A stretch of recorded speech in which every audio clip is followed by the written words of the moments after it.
So give it up for Howard. Okay, so I'm gonna record on Otter what you're about to say here. But Howard, like in your regular, I've never actually been to your headquarters in Dallas. I hear it's amazing. You're like this crazy AI expert. I'm going to sidetrack what you're going to talk about here, but just tell people exactly what you do. Yeah. So we have a financial technology company, except it's not really financial technology. We're using enhanced decision-making skills. So we've got a team of PhDs, artificial intelligence specialists, rocket scientists, quants, and we're trying to figure out how to make better decisions in every aspect of life. But we figured out that there's a difference between guessing and knowing is more profitable. And there's a concept that we call time arbitrage, which means if you know an answer and can take definitive action while other people are tentative and taking tentative action, then you have a real advantage. And that's true not only in the stock market, but in life. And so we're constantly looking for tools and techniques or shortcuts to help us know things quicker. And one of the tools we really liked was Dan Sullivan's Mindset Scorecard. And when I did this half elf exercise, I turned this into a series of mindset scorecards that we use in our company, and I wanted to share that with you because it's something that's gotten a lot of traction. And I know something's good if I like it a certain way, but I know it's better when other people are like, holy crap, I need that. Can I see it up there? So while he's getting that up for me, can you see it okay? If not, I can.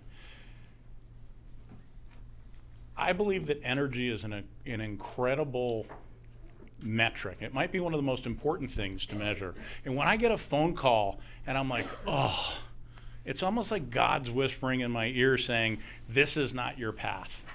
Okay? On the other hand, there's other people I meet and it like lights me up. And what I tried to do is figure out what were some of the things that's actually causing that to be true. And so as I thought the things that I work on are the people who I deal with, let me just explain some of these and see if you find them true as well. So imagine using this as a hiring scorecard or as a diagnostic tool in a meeting. If the meeting's not going well, we actually have this in front of us and we figure out which of these things is true, not so that we can identify what's wrong, but we can figure out what we're trying to accomplish. So when I think about some of the people who piss me off the most, they're people who are constantly blaming, and they might be victim mentality rather than creators. But it's blaming versus encouraging, or insistent versus inspirational. Insistent, sure. Insistent are the people who have an opinion and it doesn't matter what you have to say. By the way, I work with so many really smart people. They're very confident, but it's hard for them to be empathetic about somebody else's viewpoint or a different way of coming at things. On the other hand, somebody who's smart and gets you to be smarter is inspirational. Inspiration means breathing life into. So I look at a lot of this as clogging versus cleansing, which I actually wrote as a whole separate thing. Fearful versus abundant, resentful versus grateful. Somebody who's win-lose, they're trying to, zero sum is like where if I take something, you lost something, versus someone who is relationship building. So it's not about this right here. It's not a discrete transaction. And then small-minded versus visionary. This is true for projects. This is true for people. This is true for so much. Can you scroll up, Mike? So as I came up with this, I'm thinking, we can use this in meetings to figure out how the meeting's going. We can use this in hiring and employee reviews. When somebody leaves my office and I think, that was a crappy meeting, I then try to figure out what I'm doing wrong, but also what they are and what we can do better. We can use this for partners and JVs. We can use this as an opportunity filter. We can even use it with customers, and I hope you guys can too. So let's just go back down to the scale itself. Thanks. I love it. I know. I mean, this is great. So thank you. And what I want to do is develop this into a full-blown scorecard, and I'd like to get your brain on that too. And I appreciate you doing that. Does anyone have any questions about it, or? No. Let's if we Annie? can throw Annie a mic. Yeah, whiteboard. It's not exactly a question, but I think this is awesome, really awesome. When you're using this in a company, I encourage all of you to really identify when you see the behaviors that demonstrate this, right? So, which I know you guys do. It's just something that you don't, when you're talking about it, you probably don't think much about that.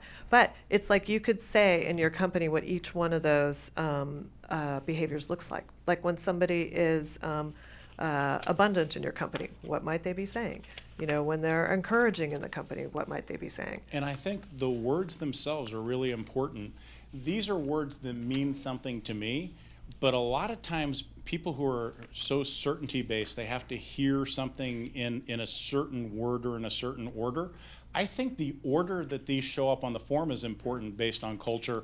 And I think naming some of these variables, things that make sense to you, it makes the tool feel totally different to the person. It can still be used the same way. Yeah, it does.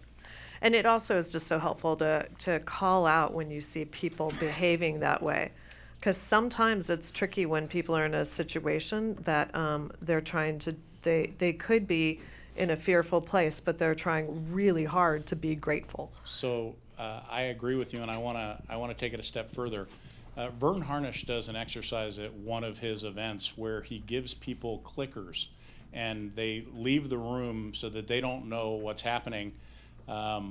You're working with a team, and then you come back in, everybody's watching, and he whispers to you, I want you to have that person come down the aisle, make a left, do a somersault, do a jumping jack, and then come to the front of the stage, and you can only use the clicker. And people are doing all sorts of stuff, and it turns out what constantly wins is by using the clicker like a Geiger counter to tell the person that they're doing the right thing, not the wrong thing. Yeah. The same thing is true with training a dog or anything else. It's positive reinforcement. And so instead of using this to call out what's wrong, I constantly try to do this to say, here's where we are and here's where we want to go. Which is, yeah. Yeah, awesome. Yeah. Question, which is, you call this a scale. I'm trying to understand it. Is it that there are 8, you've identified 8 different points? Is it that these are, there aren't just 8 points, these are the points that are most relevant to you? I'm just trying to understand how it scales. For me, I'm constantly trying to figure out how to make better decisions. It's literally my business. And I've done this exercise enough times that I tried to figure out what's different about the people on this side of the list versus that side of the list. And I came up with this tool simply because this form had this many things. And I wrote down probably 2 or 3 times this many variables, and I started saying which ones are yin and yang or reciprocals of each other. And I really had a challenge coming up with the right order. So this feels right to me. I can't explain it other than if I'm in a meeting, I can look at this and I know that the meeting didn't really go as well because the person was a little bit resentful, or they were afraid of losing or admitting somebody else had a good point. Have you ever met somebody that fights harder when they know they're wrong? It's like they figure out, yeah, but if you recognize it, then you focus on the relationship instead of that and let them win a different way. Yeah, go ahead. You know, we use scorecards for a variety of things in my company, and we developed an opportunity scorecard about 6 years ago, and that opportunity score was really about individual pieces of business, and it sort of was replicating our sales process. So we kind of went through this exercise of best practices. You know, in our best opportunities that were the funnest, that were the most lucrative, what are the things that we did and what happened? And then we did the inverse, and on the opportunities that were the biggest pain in the ass, even if they were more expensive, you know, what was the opposite? And so we came up with these 28 points in our sales process, and half of them were profiling an ideal client, half of them were the things in the opportunity. And we've scored, and then all of those got ranked a total of 100, and we weighted them. So it was the whole opportunity scorecard was worth 100. Over the course of 5,000 opportunities, we've now profiled our ideal customers, what they do differently, how our individual salespeople sell, the most successful best practices. So it was using a scorecard, but then it was building this huge AI-based data set that is now predictive and instructive to how to win fastest. All right, so I think that's amazing. I think if I were to summarize that for normal humans, Yeah.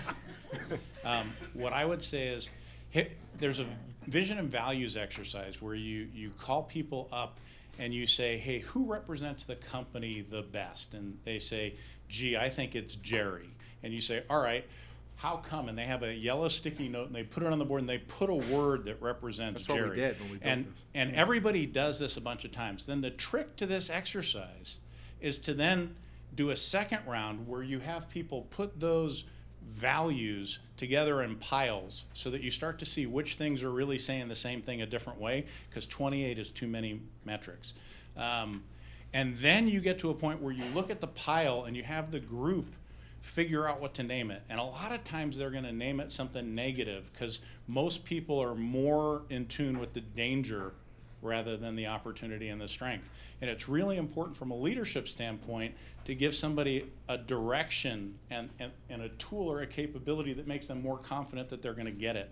So I don't let them name that variable a negative thing. Well, what we found out of the 28, there's only 18 of them that ever came into play. So we eliminated a bunch. But now we know out of a score of 100, we only need a 62 out of 100 to win a $250,000 job. Okay, so that's an incredibly important insight, and the last thing that I'll say about this is, what you're really talking about is an absolute yes or an absolute no. They're the minimum viable standards, and in a sense, if you're treading water and your nose goes beneath the water line, you can't breathe, and so you have to figure out what those minimum standards are so that your company breathes. Our losing score is 22. We know we lose 90% of the time Yeah. with a score of 22. And so in my company, there's a whole bunch of things where people know if it doesn't meet this score, you're not even allowed to talk to me about it. It's not worth it. Well, So- we've got to set up with red flags if Yeah. there's, but one of the mindset thing that just came to me with this, we just went through the exercise of a culture wall with Jason with Gaping Void. Right. And so we've got 24 culture tiles, and I just thought, as you were talking, to capture those 24 culture tiles and then capture the opposite of them and be able to use that in terms of cultural alignment. You know, are people in line with our culture, or they're not? You can use it in interviewing, you can use it in job performance, in feedback assessments, you know, and I was trying to figure out how to use our culture wall in a way that was going to be helpful and constructive. And now you just gave me another great idea to build a scorecard around our culture wall. Yeah. So I just wanted to tell you guys, I really appreciate being in this room. I get so many ideas, and I get so much value from the talks we have on the side, and I appreciate it. So thank you. Thank you. Appreciate it. Awesome.